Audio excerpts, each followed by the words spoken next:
Hi children, how are you? I hope you all are fine. I welcome you to my class on control and coordination in 10th standard.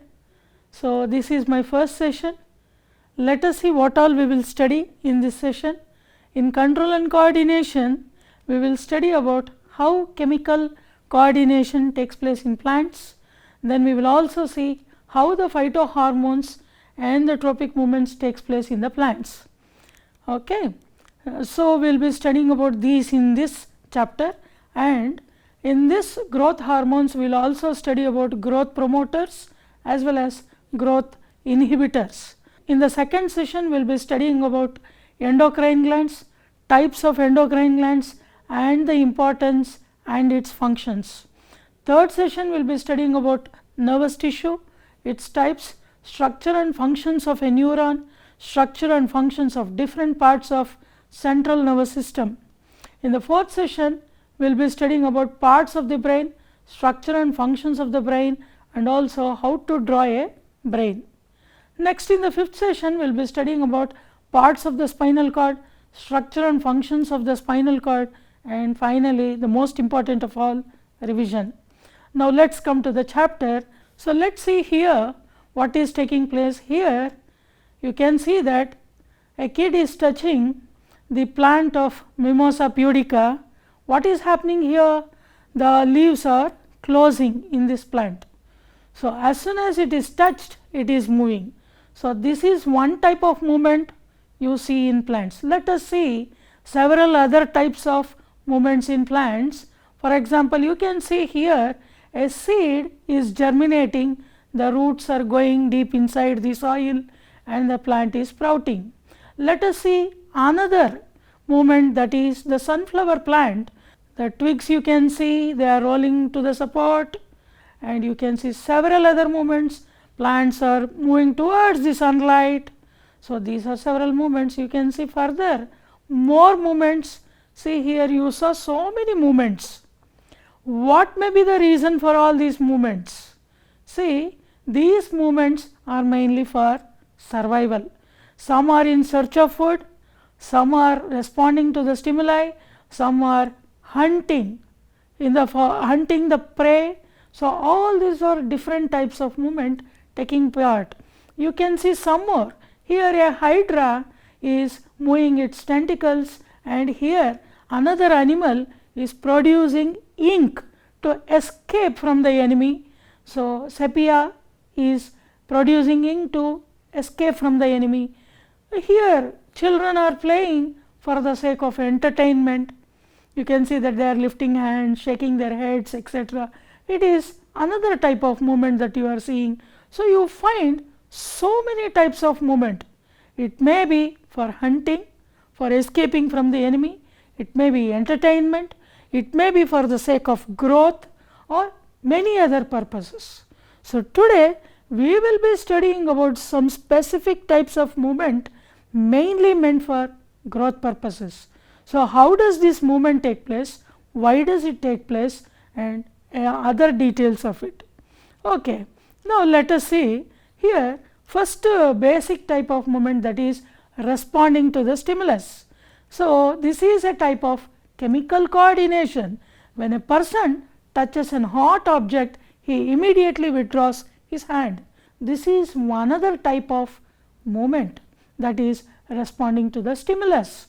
You can see so many other things also. Here a Mimosa pudica plant is there. If you touch it, it will close. So, this is another type of movement, and you have grown here some plants. After some days, if you keep it near the source of sunlight, they will slowly bend towards the light. So, all these are responding towards the stimuli. You can see here plants are moving towards the sunlight, that is sunflower plants. So, why do they move like that? For the sake of growth. So, every movement has its own purpose. So, it may be for the purpose of growth. When a plant exhibits some growth movements in response to a stimuli, you call it as tropism. I want you to make note of it. Next, you saw the plant is moving towards the light. You call it as phototropism. Photo means light. So plants growing towards light is called as positive phototropism, whereas if they move away from the light, who is moving away from the light? The roots. So that you call it as negative phototropism. If it is towards the stimulus, it is positive. It is away from the stimulus, it is negative. It applies to all types of tropisms. Now let us see here. You can see that the roots are growing towards the earth. Not only that, the roots are growing towards the water. You can see very clearly here, the roots are growing towards the earth. So what do we call it as? If they are growing towards the water, you call it as hydrotropism. Hydro is connected to water, and if it is moving towards the earth or gravity, you call it as geotropism. So plant roots growing towards earth or gravity is called as geotropism. Children, I want to make note of all these things. They are very easy and very simple and catchy, so that you can write in your exams. Next is, you can see here a small twig. The tendril is circling around the support it is having. So here, as soon as it touches a support, it starts circling around it for support. So what do you call this type of tropism? Let us see. So it is responding to the touch. So you call it as thigmotropism. So plants growing towards the touch or contact is called as thigmotropism. Thigmo means touch. Next we will see here, the plants are growing towards the candlelight. See, the tip is growing towards the candlelight or near the temperature. So they require some amount of temperature for their growth. So what do you call this type of tropism as? It is called as thermotropism. Thermo connected to temperature. So plant or part of the plant responding to the changing atmospheric temperature is called as thermotropism. I want you to make note of it. Next you can see another type of tropism. Here you can find a part of the plant, the pollen present on the tip of the stigma is slowly producing a pollen tube towards the ovule. Some chemicals are produced by the ovules that makes the pollen attracted. So you call this as chemotropism. So plants growing towards chemicals as a response is called as chemotropism. You find several types of chemotropism. See, as soon as fertilization of the flower takes place, here the flower will get converted to fruit. This is also chemical tropism or chemotropism, and when you put yeast in sucrose, that is sugar necessary for the plant to grow, for the sake of nutrients, the yeast will produce buds and they will grow further. So even that is a type of chemotropism. I would like to give you some more information about chemotropism, which is very important for you in life. That is, if the roots move towards minerals dissolved in water, so the roots move towards the minerals dissolved in water, you call it as positive chemotropism. Whereas, do you know there are some conditions where the roots move away from the chemicals. What type of chemicals? Harmful chemicals like acids, etc. So it is moving away from harmful chemicals. It is a type of negative chemotropism. So there are two types of chemotropism, so positive and negative. Now let us concentrate on movements in plants.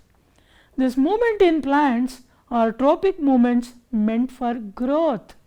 So not only that, you also find responding to the stimulus even that is present in the plants. Now we will concentrate on how movements will take place for the purpose of growth. See, this is possible, this kind of movement in plants, how the messages move in the plants, it is because of responding to stimuli that is done by electrochemical impulses. So how this electrochemical impulses is achieved? Do the plants have nervous system? Absolutely no. Do they have sense organs? Not at all. So, how do the plants respond to the stimulus? And do they have other systems like sense organs? No. Nervous system, endocrine gland, nothing is present in the plants. Isn't it surprising how do the plants respond to the stimuli? There comes the solution. Plants are very intellectual in nature. Let us see how they send their impulses or messages. Now, here let us see how it takes place. Movement in animals takes place with the help of proteins, which I will be explaining later on. Next, movement in plants takes place by changing the shape, by either absorbing or throwing out the water. Let us see how movement in plants takes place.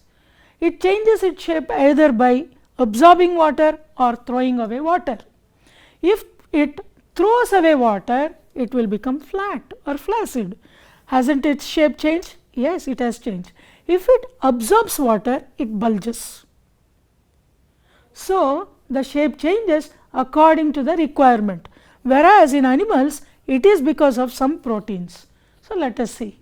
See here the movement in plants may be rapid or slow. Here the movement is very slow, the response is slow, whereas we can see quick response also. See here, as soon as an insect enters an insectivorous plant, it immediately closes. So, it is a quick response. What about very slow? That is growth. So, plant growth, depending on the requirement, it may be rapid or slow, and it may be in specific direction. Some places there may be lots of growth, some places growth is not needed. So, it is very specific. Now, how does the information move in multicellular organisms? Let us see, especially in plants.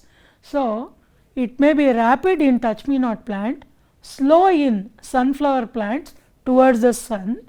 If there is a growth taking place, that is the slowest, it will be the least. Now, here let us have an activity. Take a cardboard box and make a hole in it. Keep a few soaked seeds in a plate inside the cardboard box. Keep the box such that the hole is towards the window.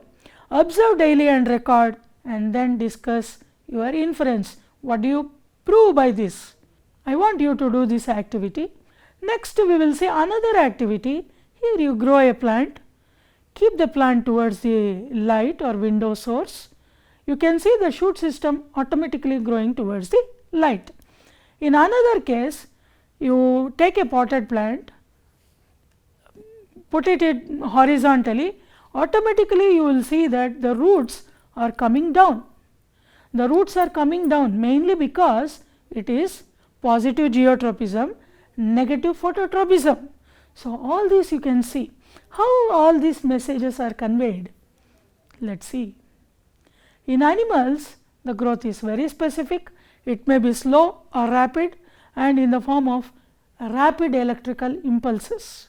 So, movement is very important. See, in the animals what happens? I have given you few cells here. Here the cell which has to send the impulse, it will send the electrical impulse to the cells which are connected by nerve cells or neurons. Just see, I have shown you the central cell, it is connected to few neurons. Some cells are not connected to neurons. You can see the bottom ones, they are not connected to neurons. Then who will receive the impulse? See here. Did you see? You saw that only which are connected to neuron will receive the impulses, whereas the other cells do not receive the impulse. And after sending the impulse, it is not a continuous process, it takes some time. It has to readjust, reset itself, and then again start sending the impulses. So, the conditions are it has to reset and again send the impulses. It takes time. So, rapid impulses have their own limitation. The impulses are sent to cells connected with neurons only. All the cells do not receive impulses. I want to make note of all these things. And also, once an electric impulse is generated, in a cell and transmitted, the cell will take some time to reset its mechanism before it can generate and reset a new impulse. The cells cannot create and transmit electrical impulses continuously, and I want you to note that all these types of changes takes place only in the animals. Then what happens in the plants? Plants have a different mechanism. You can see a sample of cells here. Now that is the cell which has to send the impulse, the one which flickered. You can see so many other cells present surrounding it, but the cells which have some specific proteins, you can see some green colored spots that I have shown, those are nothing but the proteins. Those which have the proteins only will receive the impulse sent by this. See, that received, see. So which one will not receive? Those which are not having those proteins will not receive. And here there is one more speciality. These chemical impulses are sent continuously non-stop. It can send that. Whereas in animals, they cannot send the impulse continuously, they have to reset themselves. Here it is not the case. So you understood how chemicals impulses are sent in plants. Now we will see transmission of chemical impulses.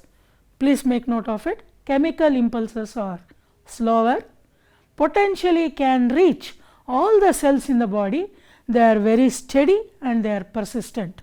Children, you understood how the chemical impulses move. Now let us see, for the sake of growth, some special chemicals have to be triggered and they have to move to several parts for the purpose of growth. So what are those changes that take place in the plants? The plants have so many other changes to take place. Let us see some of them. Now here you can see a bud. It is blooming. So for that, some chemicals are required for the triggering of that purpose to take place. You can enjoy it.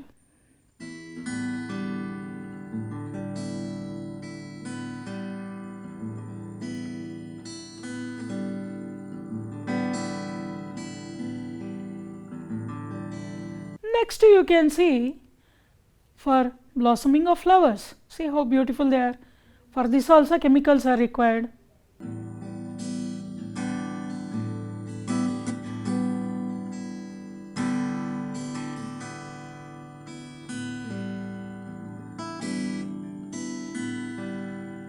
Not only that, for the ripening of fruits, it is required. Observe that.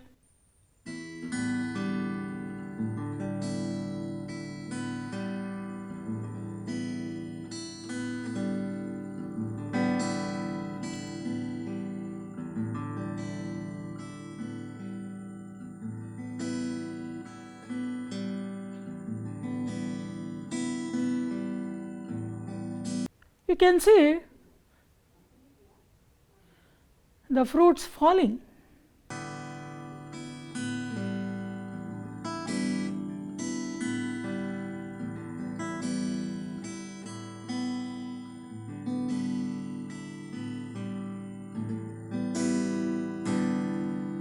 For drooping of leaves also you require some chemicals. Even for the germination of the plants.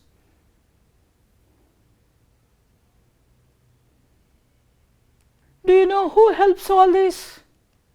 They are nothing but phytohormones. Phytohormones are nothing but plant hormones. They are the chemicals which help to coordinate growth, development, flowering and responding to the environment in plants. So plant hormones are responsible for this. Now let us see the different types of plant hormones.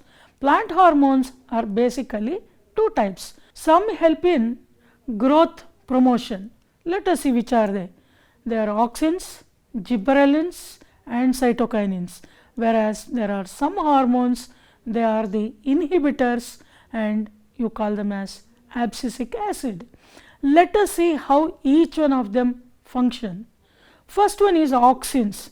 Let us see what is its action. So auxin is a plant hormone produced in the stem tip that promotes cell elongation. Let us see how that takes place. Here a small shoot tip is growing. In the tip you find auxins. You can observe that these auxins will slowly move away from the source of light. So, the source of light is present, it will be moving away from the source of the light. Once it moves away from the source of light, it promotes the growth of cells in that direction. So, what happens is naturally the cells present in that direction will become elongated, and the cells present towards the cell, they will be very short, and finally they will bend towards the light. See there. So, the cells got elongated, they bend towards the light. So, like this auxins are present in the tips and they help in bending towards the light. Next we will see gibberellins. What will they do? See, these gibberellins are present between the two nodes of the leaves. So, between the two nodes of the leaves, they help in elongation of the stem. So, like that it increases the height of the stem. You can see that, see, now it has become elongated, like this the growth takes place. We will see, write down children, gibberellins are plant hormones that regulate growth and developmental process like stem elongation, germination, flowering, etc. So, next we will see cytokinins. Cyto means cells, kinins means division. Let us see what happens. So, they promote in cell division. In Kannada you call it as kosha vibhajane. A single cell divides and become two cells by mitosis. So, it promotes cell division. You can see here a single cell which is present, it will divide to become two cells, 2 will become 4, 4 will become 8. So, like this it promotes. So, cytokinins are plant hormones that help in cell division, example in plant roots and shoots. Now, next we will go to the growth inhibitor, that is abscisic acid. So, what does it do? Here a person is holding two leaves, one leaf tip is dried. You can see two leaves, the tips are dried. So, the dried part is promoted by hormone called abscisic acid. It will make the cells bulge and it will make the cell dead. So, naturally after the leaves become old, they will dry and they will fall off. So, like this fruits and leaves will fall to the ground. So, that is the action of abscisic acid. So, abscisic acid are plant hormones that help in inhibiting growth and causes wilting of leaves, falling of ripe fruits, etc. I want you to make note of it. I hope you understood all the types of hormones, all the 4 hormones, and I hope you also understood the different types of tropic movements in plants, especially meant for growth. So, children, till now you studied about the different types of hormones. Now, I have some questions for you. I want you to think and answer them. Okay, here I am giving you a few situations like some conditions. I want you to tell whether it is a growth promoter or a growth inhibitor. So, first here it increases cell division, cell elongation and size. So, can you guess and tell me the answer? So, whether it is a growth promoter or an inhibitor? Okay. The answer is, of course, it is a growth promoter. Now, I have another question for you in the same thing. So, it increases cell division, cell elongation and size. Which one helps you? Which hormone will help you in cell elongation? Can you guess and tell me? Very good. It is gibberellins. Can you tell me which one will help in increasing cell division? Absolutely right. It is cytokinesis. Very good. We will go to the next question. Now, here it helps in falling of ripe fruits and leaves. Think about it and answer to me. Helps in falling of ripe fruits and old leaves. So the answer is growth inhibitor. Can you tell me which is this growth inhibitor? Name the hormone. Absolutely right, you are right, it is abscisic acid. It helps in the falling of fruits and leaves. Next we will go to another one. This one will help in increasing the growth of roots, flowers and buds. I want you to think and answer which one will help you in increasing the growth of roots, flowers and buds.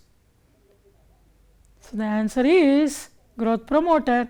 Of course, they will help in growth. Whatever is meant for increasing, you can guess that it is nothing but they are promoters. They may be auxins, gibberellins or the cytokinins, whichever helps in increasing the growth. All these three hormones will come there. You can guess, if it is the tips, it is auxins. If it is cell division, it is cytokinesis. If it is elongation of the stem, you call it as gibberellins. So you can guess like that. Next we will say controls the untimely fall of fruits and leaves. Which is it? See, timely fall of fruits and leaves is done by one type of hormone. Now who controls this? Think and answer. Yes, the answer is growth inhibitor. See, I will tell you whether it is timely fall or untimely fall. Everything is controlled by abscisic acid. So the abscisic acid itself will control all these. So you should make note of all these things. I hope you understood all this. Now here, this one helps in cell division in stems, roots and leaves. Guess children, it is cell division. Yes, the answer is growth promoter. Can you name the hormone that helps in cell division? Very good, it is cytokinesis. As the name itself suggests, cyto means cell, kinesis means division. So it is nothing but cytokinesis. Thank you very much children. You have given me an opportunity to teach you. I hope I have reached you. I hope you have understood everything. I want you to study well, and I will be doing some revision in the next class also. I may be asking a few questions based on this in several other sessions also. Thank you very much. Bye bye.